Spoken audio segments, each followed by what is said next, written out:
you elaborate more on that mindset and how is it reflected in virtual leadership? Wow, how much time do we have? You know, I could talk like forever about this stuff. Well, you know what?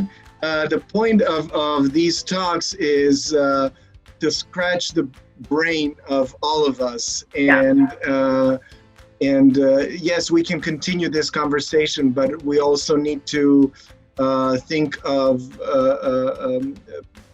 supporting people to some extent, and they can do else on their own, or if they need some support, they should call us and ask for it. So right. So in terms of the mindset, I think I'm going to reflect on what I have learned from the leaders, because you know, as a coach, people think that you always have the answer, but you learn a lot about yourself while you're coaching executives, and they usually come with a lot of surprises which show up on the table, and this is why I love my job. So I'm going to reflect on some best practice right now.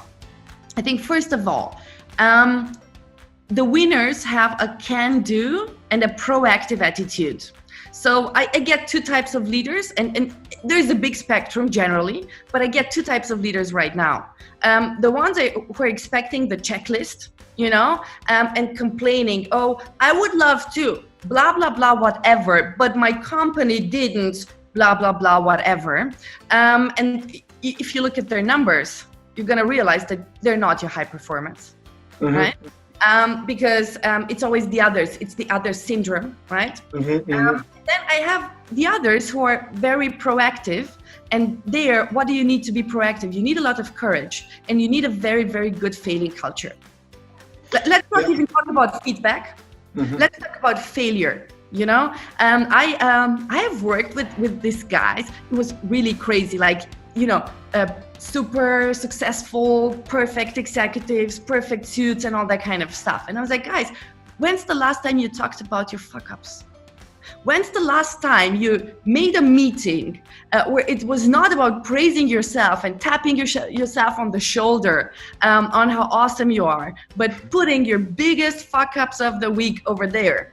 Their first reaction was, we're not gonna have a meeting where fuck up is even a title of the meeting.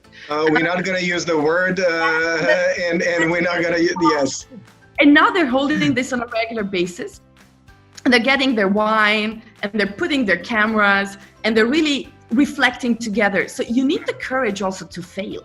You need the courage to show your people that you're doing your best and that you're waking up with your best intentions, but you also might mess up and take the wrong decision, and that they might do the same, but learning out of it is more important than, you know, delivering that picture perfect illusion of the world. So in terms of mindset, I think that's super, super important, that the can-do attitude, that the failing culture. And if you did not have a proper failing culture before Corona, then you have to invest the time.